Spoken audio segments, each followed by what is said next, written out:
Hey, what's up guys? Hope you're all doing well. Got a little bit of a story time here for you today. Some of you long-term viewers, some of you long-time subscribers and followers will know exactly what I'm going to talk about when I start.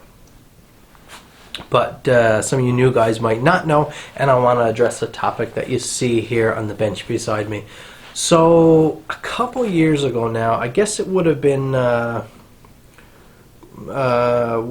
maybe December 2017? I believe December of 2017, maybe 2016. I went with my wife to the cabin. Walked into the cabin, and we're going to have a little time there. We're going to get the fireplace going. We're going to have some lunch there. Have a nice little time. It was in the winter time. It's freezing cold. I went up there on the skidoo. I walked in. I dropped down. I decided to just bring a little hatchet with me that day. Now, you guys know that I've been teaching you guys how to sharpen stuff for years now. I have so many videos related to sharpening online. You know, I love my axes, I love my knives, and I try to keep them sharp. And I had this beautiful little razor sharp hatchet with me that day. And I knelt down on the floor to clave up a few small splits, a little bit of kindling, splits we call them here, kindling to get the fire going. And I had just started, we were at the cabin maybe 2 minutes, I had just knelt down and I just did something that I wouldn't normally do. I knelt down kind of with my thighs spread apart, and I was splitting this small knock of wood, probably yay big around, and probably maybe it was like 8 or 10 inches long. I had it down on another piece of wood, and I was trying to clave this up in a small bit of kindling. Now, when I sunk my hatchet down on it, I did it a couple times, couple little swings. When I came down this time, the piece of wood kicked out on the bottom, and the hatchet. It's a beautiful little Wetterlings, by the way. When I hit it, the hatchet, or the piece of wood kicked out, the hatchet came back like this, and I buried the hatchet in my thigh on an angle like this. So it went in on this kind of an angle, and it buried it right right here, right in alongside my knee, down into my thigh. Now, I knew this was a really bad cut. Instantly, I could feel just like the hot gush. I guess it would be like if you peed yourself. People talk about that like hot, wet sensation. That's exactly what it was like down inside my snow pants. I could just feel this hot blood, right? And I knew it was a bad cut. And because it was on the inside of my thigh, I was so afraid that it was my femoral artery, which if you cut that one, you're in big trouble. Especially we're out at the cabin. It was just me and my wife there. Went there on skidoo. What I did, I'm a bit of a thinker, and I'm always thinking about different scenarios. So luckily I had a clear state of mind that day. I ripped open my backpack, and I knew I had a whole stash in this was in my mind. I would never shell out and pay for first aid gear, but I always keep paracord on hand just because it's really useful in the woods.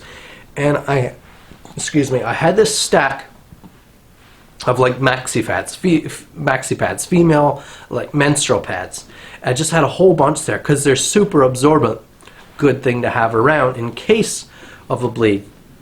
So my wife's freaking out a little bit. I get her to calm down because I felt like I was keeping really good composure. We stuffed them all in around my leg, packed them on, and I put this paracord on, and I just like wound it around my thigh.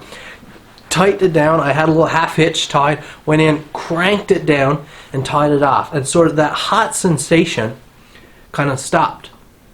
So we hobbled out to the skidoo, we jumped down, we had about 10 or 12 minutes ride down to where we met my dad, and luckily he was there pretty much ready to go. We couldn't communicate, no cell service here. We couldn't communicate, but he happened to be right in the right place at the right time. I said, got my leg cut, we gotta go. Jumped in the car. We had about a half hour to 40 minutes drive then to the closest hospital here. We're not in the city, we're out in the sticks here. and I had my leg up in the back of I sat in the back of the car, had my leg up on the console in the middle, and I was feeling pretty good. When we got to the hospital, when I got out and put my leg down, my pants kind of shifted. I could feel the paracord shift, and immediately just that burst again of this hot blood just started pouring. I could feel it just pouring down around my shin, pouring down in my boots. Sorry if I just realized this is probably a little bit gruesome to some of you guys, but you probably would have switched the channel by now. We got in, they took me right into the emergency room, ripped off my my snow pants, my boots and everything, and they started like fixing it. I'll throw a picture there now. I don't know what I had, 15 or 20 stitches, something like that, stitches down inside. It was a really bad wound, but it was a mess. Thankfully, I had that paracord and those maxi pads, and if I didn't, honestly, with the amount of blood I lost in the short amount of time that the paracord loosened up, I mean, it's just dripping off me as they were helping me into the emergency room, and the mess in the emergency room, as you see from the picture. Man, I don't know what would have happened. From the time I caught myself till I got to the emergency room, I was probably around an hour. And an hour with a cut like that, boy, you'd lose a lot of blood. I would have been in some serious trouble, and who knows, maybe I wouldn't have been here today. But thankfully, by the grace of the good Lord above, I'm here today, and I'm here to talk to you about some medical kits. Ever since that time, I said that I was going to start teaching you guys more about safety, teaching you guys about safety gear and techniques and stuff. So I think I'm going to try to get into that now, finally. I was contacted by Mr. Ken. Ken's his first name, from Muskoka, Ontario. They own wildmedkits.ca. I was contacted by him a little while ago. They're a sponsor of the show this year. But he is a long-time nurse, maybe an ER nurse, I believe. And he's also a wilderness guide. So obviously those are two beautiful things to merge together, and that's who you want building your med kits for out in the wild. To have that amount of experience in both sides, so he knows the field and the things that could happen, and he knows medicine. And for him to build the kits, you know you have something good. So I just want to introduce you guys, wildmedkits.ca. If you want to go check it out right now, I'll throw a link down in the description. But they hooked me up with these couple kits. Ken asked me what I wanted, what I felt like I needed. I had a look around, and this right here is what I need. Now, they have a wilderness first aid kit, a wilderness survival first aid kit, which is loaded, and we'll get to that in another video. What I asked for specifically, and I felt because of my accident, I felt like I really needed and wanted, was a trauma or a major bleed kit. Now, I think this is essential when I know a lot of you guys are like myself. You like your razor sharp tools, you like your nice pretty axes and your real nice knives. A major bleed kit is really important. A lot of woodcutters as well, you logger guys, you should have a major bleed kit, and it'll set you up for a lot more success. I got real lucky that day. I had those few items that I had. I'm willing to bet a lot of you guys watching this don't even have that much, and you'd be completely at the mercy of your heart rate, I guess. However much blood you could get out, maybe you'd start trying to tear off some fabric off some of your clothes and tying it up. But please don't put yourself in that position. Head over to wildmedkits.ca and have a look and see what you might need for your type of activities. So first off, you have this like Cordura style pack with all the MOLLE on the front, so you can attach more gear to it. You'll also have MOLLE style webbing on the back. You have these loops and straps here to tie to if you need to. And also you have this clip strap that is designed to go around the front, so it helps keep this pack all together so everything is not reliant on the zipper. Another thing you have here is the ability to quick detach this pack from your backpack. So this would be webbed to your backpack. This is all Velcro here, completely laid out, a full surface of Velcro. And this entire back here is the whisker or the stiff part of the Velcro, and with this clip laced through this handle, of course in this strap around, there's no way for this to come off. So that is a beautiful system, because if your pack's overhanging on a tree and your buddy's with you and you're off, say, 100 feet out in the woods getting a bit of material and you drop down, it's a lot easier for someone to snatch that pack off your bag, or for you to snatch it off to go help your buddy, than lugging your entire backpack there.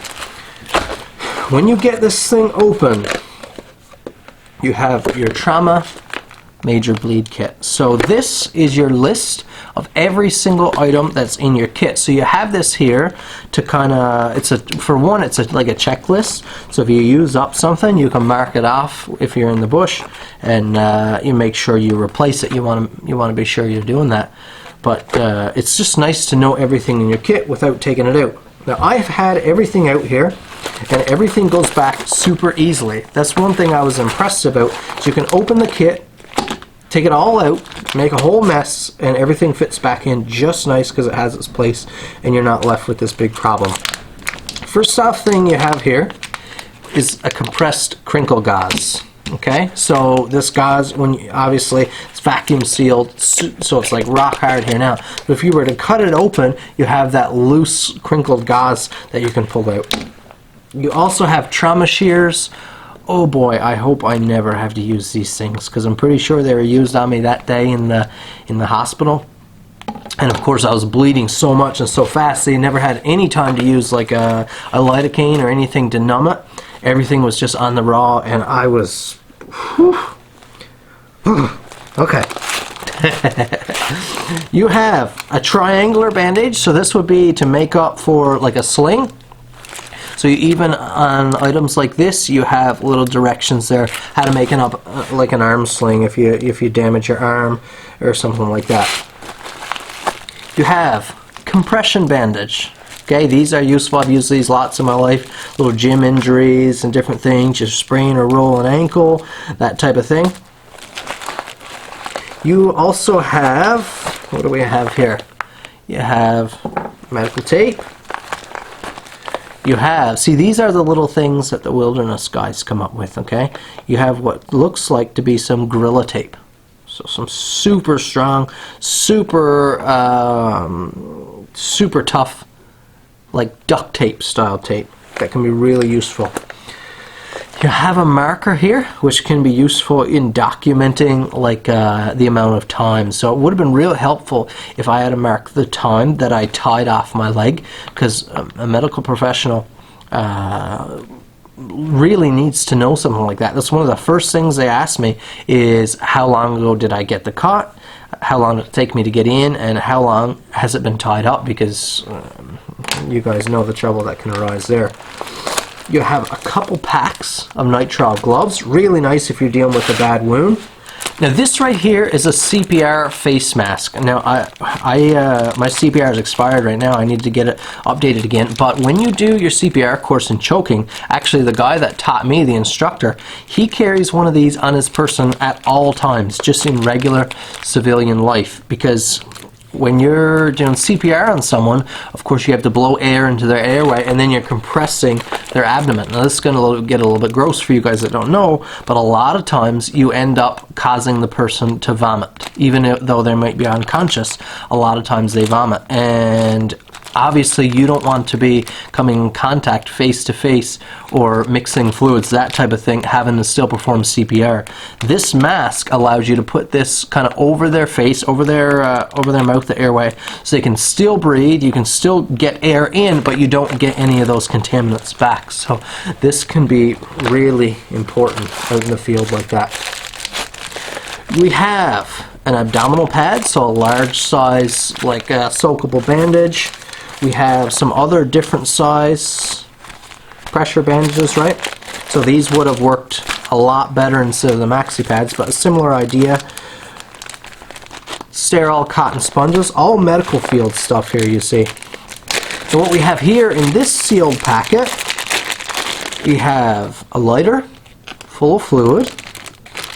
We have oral hydration salts. So this, as far as I understand, okay, and here you have a pack of honey. Okay? So with the hydration salts and the honey, you have sugar and sodium, right? Carbohydrates and electrolytes. So if you were losing an amount of blood and you got the bleeding under control, of course that's something you'd want to get in you, is electrolytes or sodium, and you definitely want to get in some carbohydrates as well to help you replenish fluids, help you replenish your blood. That would just keep you thinking straight, keep you on the ball until you got some help. So really important. This is a beautiful, beautiful little thing to have. So I really appreciate that in the kit. Now, let me show you guys how easy these things go back in the kit.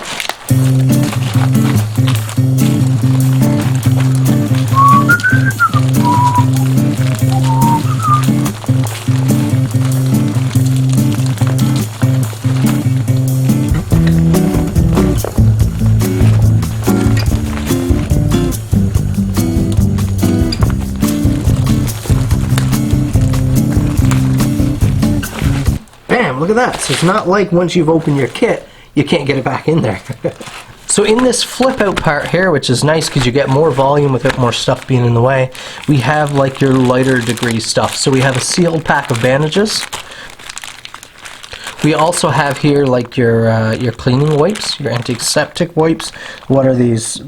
Benzalkonium chloride wipe. Maybe that's similar to like a hydrogen peroxide.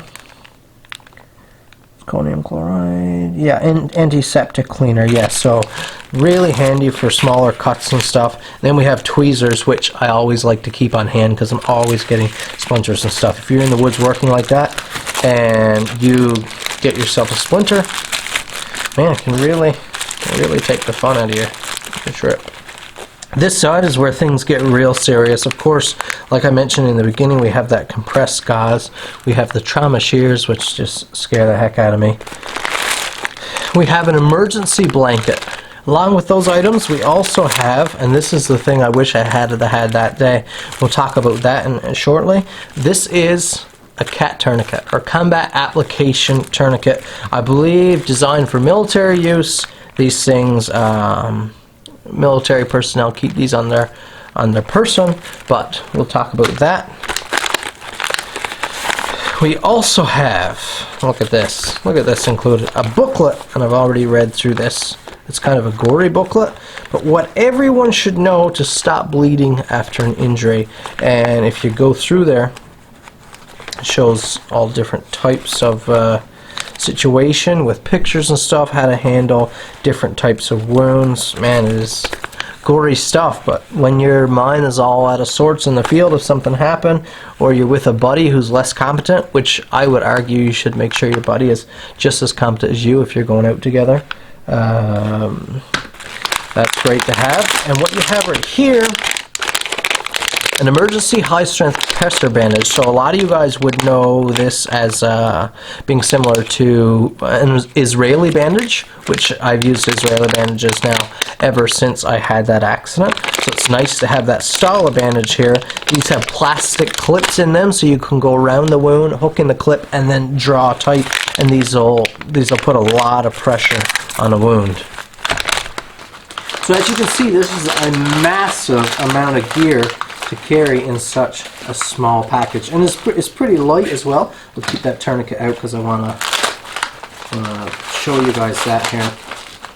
But this is just an incredible kit to have on hand, and truly life-saving. If something were to happen, this kit would easily make the difference between you getting home or not. And in my opinion, the amount of cost there, I don't remember where that bandage was, the amount of cost that you have here doesn't come close to beating out that. Now let's have a look at this tourniquet. They come in all sealed up like this, but since this is my kit, it's going to go with me. It doesn't matter about it being unwrapped.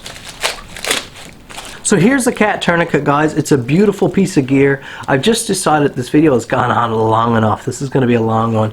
So I'll do a separate video addressing how to properly use and store a CAT tourniquet, this one in particular, but just have a look. just have a quick look for a minute. This is used in place of that paracord that I makeshift used when I cut myself last time. So that's it, guys. wildmedkits.ca. If you want to go jump on it right away, pick yourself up a kit. Super important to take these things seriously, of course. I know I haven't done my part for myself and my family in that so far, but I'm going to try to do better, especially in this upcoming year now. It's just an opportunity for a fresh start.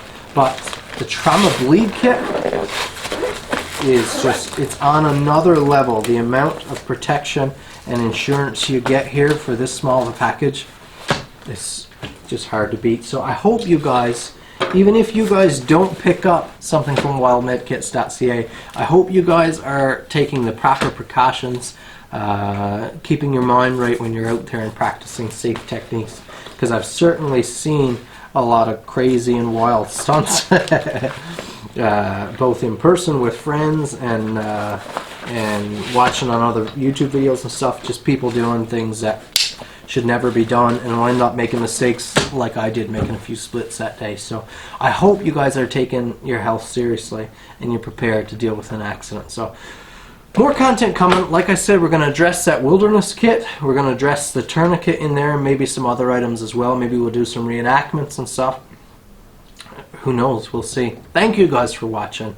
Support wildmedkits.ca if you can, as they're supporting me and supporting the show, Newfoundland Hobbyists. Hit the like button. Leave me a comment down below. Tell me if you think there's anything else that should be included. Anything else you think that should be a mandatory part of a kit like this. Remember, this is the major bleed kit. So yeah, let me know. Subscribe to my channel if this is your first time here, and we'll see you in the next video.